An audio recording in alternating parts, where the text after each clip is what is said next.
Oh, this sucks. My whole plan for the day is over.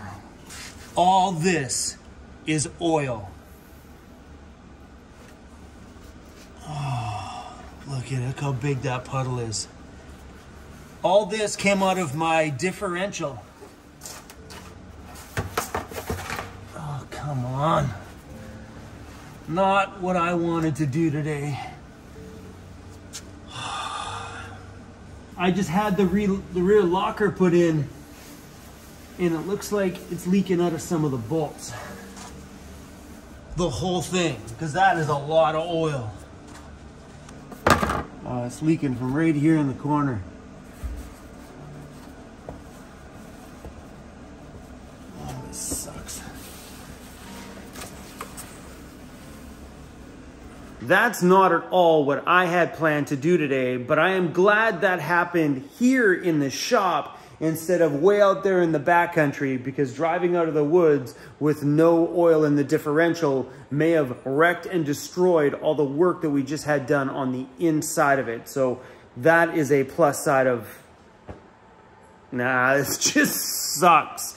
So I don't have the stuff I need in the shop here to do that, so we're gonna take the ambulance out. Thankfully, I have the ambulance. We're gonna take this out and go pick up some differential oil and the stuff we need to seal that pan, and I'm gonna pull that pan off, clean it all up, and reseal it. And this time, make sure those bolts are tight enough that they don't leak.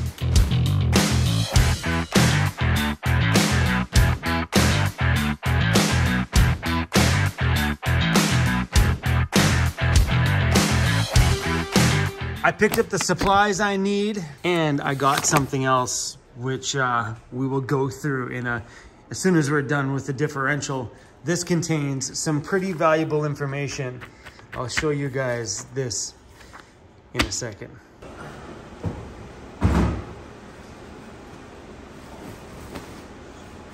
I'm getting smart this time. I'm putting on the coveralls. Oh, something came in the mail. I forgot to show you guys. Ah, where do I go? Oh my gosh, I forgot to show you this.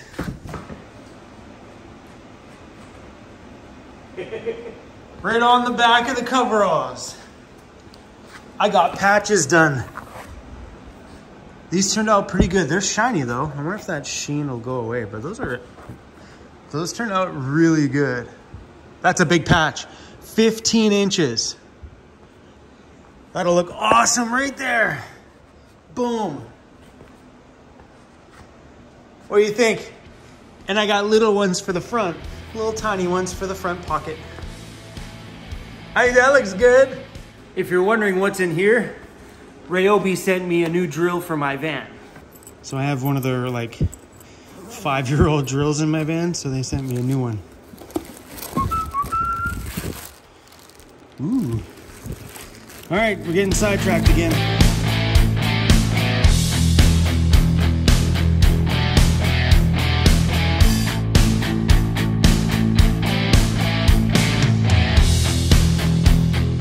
So I talked to Doug from Chosen Gear and Axle today. He's the one who did my air locker in here. And first thing he said is, Chrome, bring it back to me. That shouldn't have happened. But I'm all the way up island. So I said, don't worry about it, buddy. I'm going to do it on my own. And so he's going to reimburse me for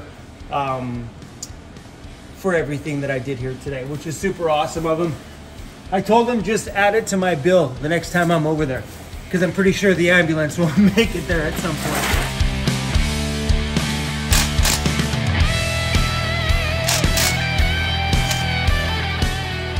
Thankfully, I had the chance to learn how to do this when we put this new rear end in the vehicle. So when I was at J5, he let me do it on my own, which was great. Because now in a scenario like this, I don't have to depend on a mechanic shop, because I semi-know what I'm doing. Semi-know. Doesn't mean I know. It's okay, I got YouTube. Yeah, just Google it, right?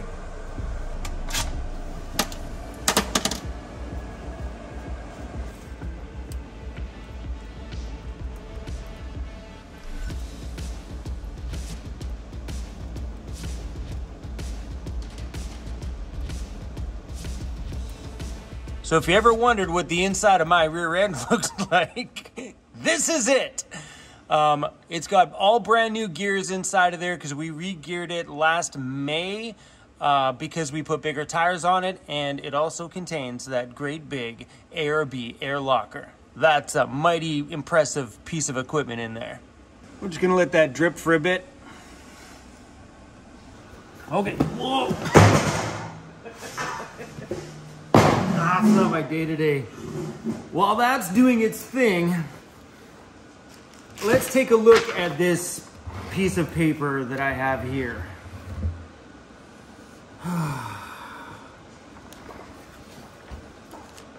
When you buy a used vehicle and you run a Carfax on a used vehicle, I'm talking about the ambulance right now, the Carfax doesn't really give you a ton of detail.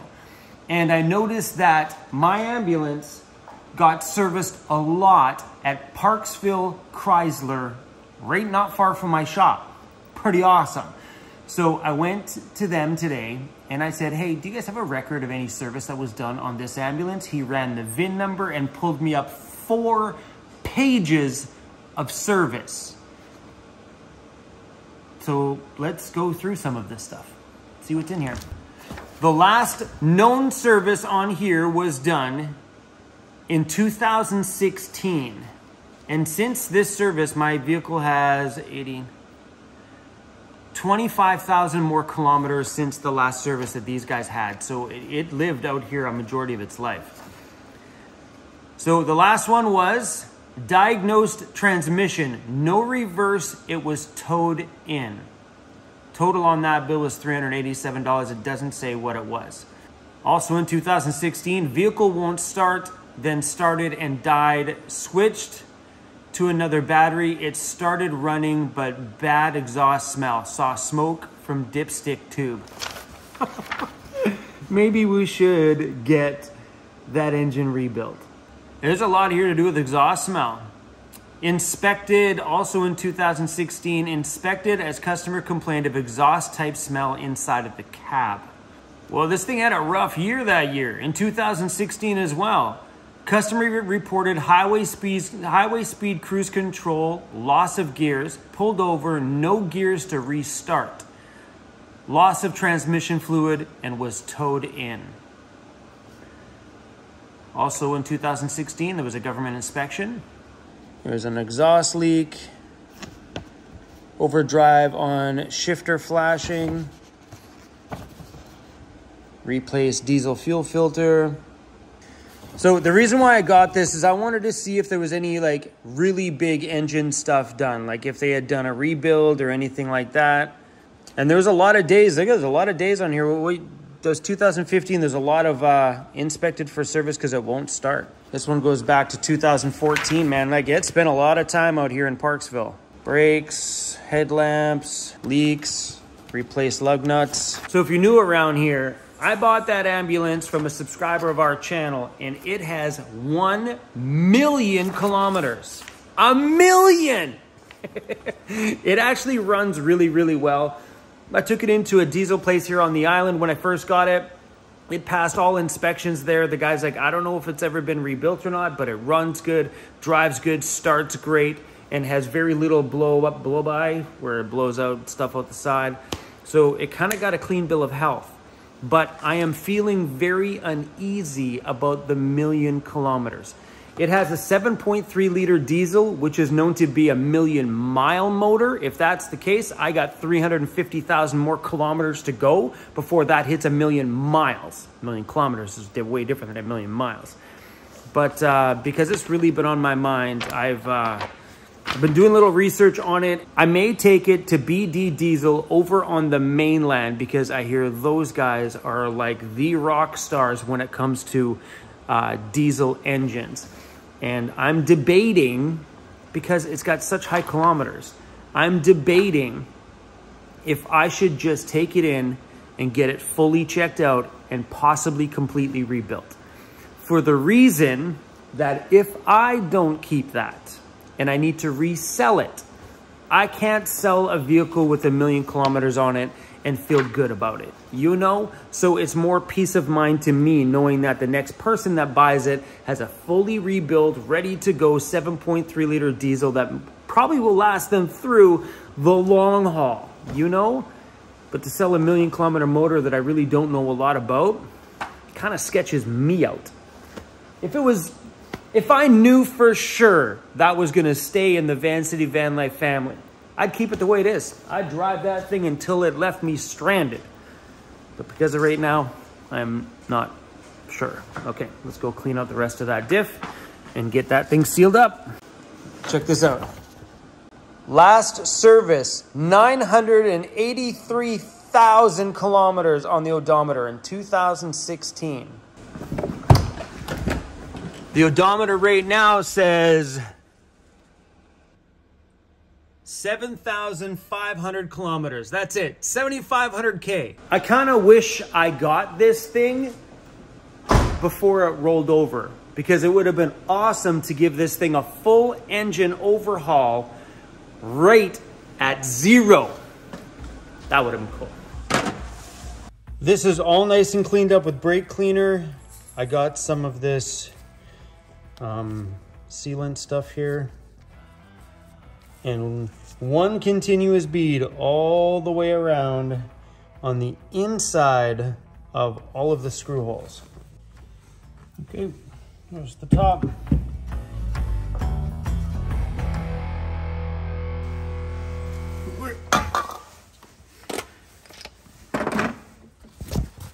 We're gonna clean up the bolts before we put all this stuff back together. Little brake cleaner. That's a pretty cool part about van life, is all the learning and all the skills you acquire, and because a lot of these things I would have never have done in if I would have maintained my previous lifestyle. I'm out here learning, like I know how to change my rear differential fluid. I can do that on my own. I don't need no fancy mechanic shop to go do that, because somebody along my journey had taught me how to do it. It's really, honestly, guys, not that hard. Thanks, John. Appreciate it. But as you do small little tiny repairs to your van home along your way, you know, you start to get a better understanding on how things work. That's why sometimes being a part of the van build itself, or building the van yourself, that way you know what you're doing. I kind of had the opportunity to film all the van builders building my van. You guys probably won't get that option if you do a pro van build. But having a better understanding on how everything works just makes van life a little easier. So when things break down, you understand. Okay, let's do this. Ow, bang my head, that hurt. I bought a creeper, and I should probably go get it, because... Hi, buddy. You wonder what I'm doing, aren't you? I can't touch it, bro. My hands are all greasy, bro. Thank you, CRUZ. Oh, I gotta... See? I'm new to all this shop stuff. I bought the creeper for a reason. I even put it somewhere super convenient, so if I ever needed to grab the creeper, I could just go over to the super organized wall section and grab it. So I got those things hand tightened. Just gonna let them sit for a little bit. I just went online and read, and it says that we need to torque this down to 30 foot-pounds of torque. So I'm gonna use the same torque wrench that I bought for double checking the torque on my wheels while I'm on the road, and we got it set to 30 pounds. A little hard to get in here. My creeper. I forgot my creeper. It's back here.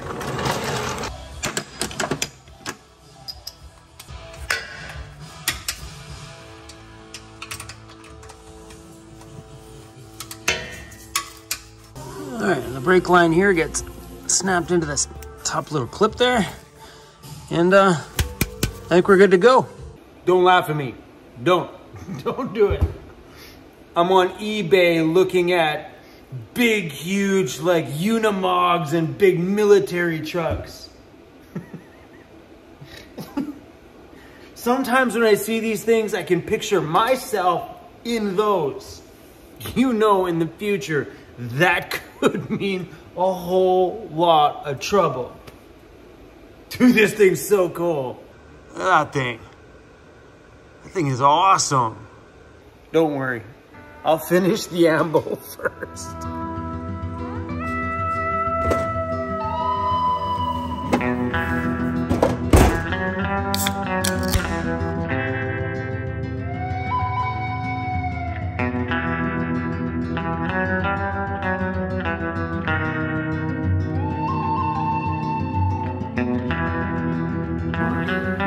Oh yeah. Cheers, you guys. I'm watching some Peter McKinnon, my favorite YouTuber. Well, one of my favorites right now. And they're drawn to it. Things will just fall into place. I don't think it's not necessarily. Is that ever a beautiful tequila? The bottle is Grand Mayan Tequila. If you remember this bottle, you've been around my channel for a while. I had a subscriber give me one of these, and because it's, I don't know, made out of ceramic or some kind of like a pottery sort of thing. Yeah, I was in the backcountry and the van goes boom, boom, boom, boom, boom. And then I could just smell tequila. I'm like, oh no. Went in the back and this bottle completely smashed.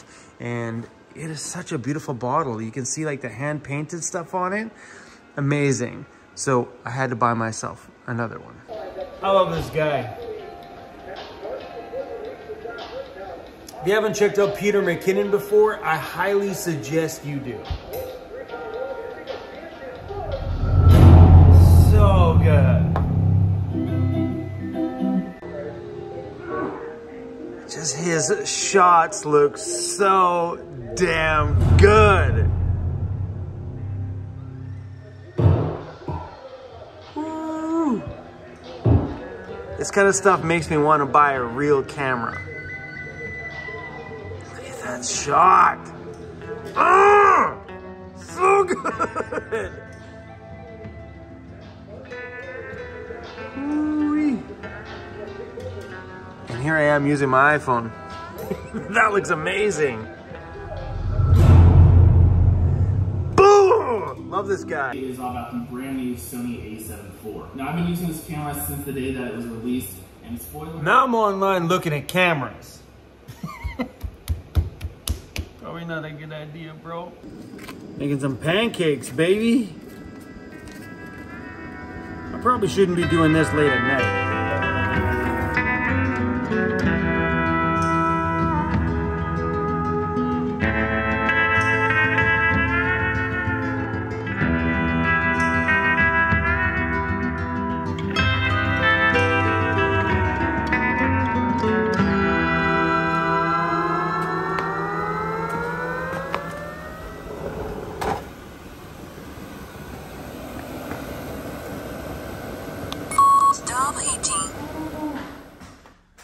The heater is off, and we, I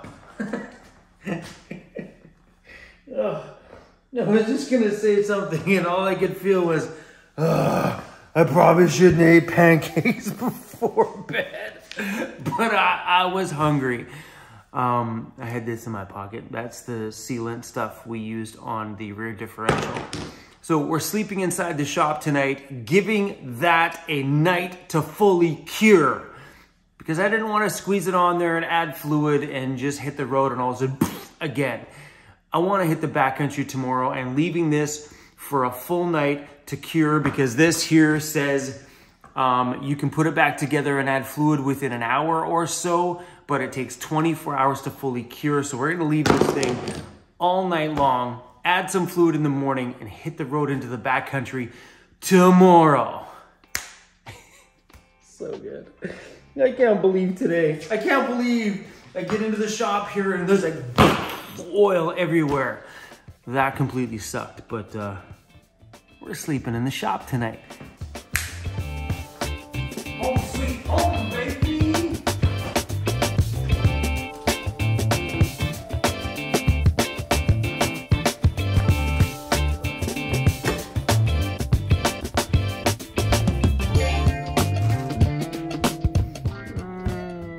I thought for sure we'd go out and play in the bush tomorrow. It's starting to hurt. I just remembered that tomorrow the sandblasting guys are going to call me because they want to look at the ambulance to give me a definite yes or no if they can sandblast the floor. On the phone, they're like, yeah, we can probably do that. We mask off the dashboard, mask off the back, and just blast it from one side to the other. We could probably easily do that. Fingers crossed they can, but I think they're going to call me tomorrow, which means probably no backcountry tomorrow. Well, maybe they'll call me early and we'll just get it done right out the gate. But that would be super awesome in the Ambo to get those floors sandblasted to cut out all the grinding headache. Yes, please. I will take that any day. But today was a really awesome day. It was nice to get a bit of history on the ambulance, and yeah, I don't know, it was really enjoyable too, because I got to put to test a skill that I learned a while back while working on this van before we left last May. And now I know I can change my diff oil. My forehead hurts from banging it on the wall here. It hurts. Anyway, you guys, thanks for riding along with me. I really appreciate your love and support and always being here with us on the day-to-day, whether we're doing backcountry stuff or we're locked in the shop like we are here tonight with no oil in my rear differential and just kind of learning life lessons with me. I appreciate you guys riding along. Van life is definitely a lesson learner. I have learned so much about me, so much about vehicles, so much just about everything around me, like life and heaters and electrical, and van life has been definitely a big learning experience. So if you get into this life and you don't know how to turn a screwdriver or how to work a wrench or anything like that, you will learn very quick, and that is a beautiful thing. Hear how quiet it just got? It goes so quiet. My compressor on my fridge is so loud and it just shut off. Enjoy that moment for a minute because it'll kick back in any minute now. Thanks for watching. See you guys tomorrow.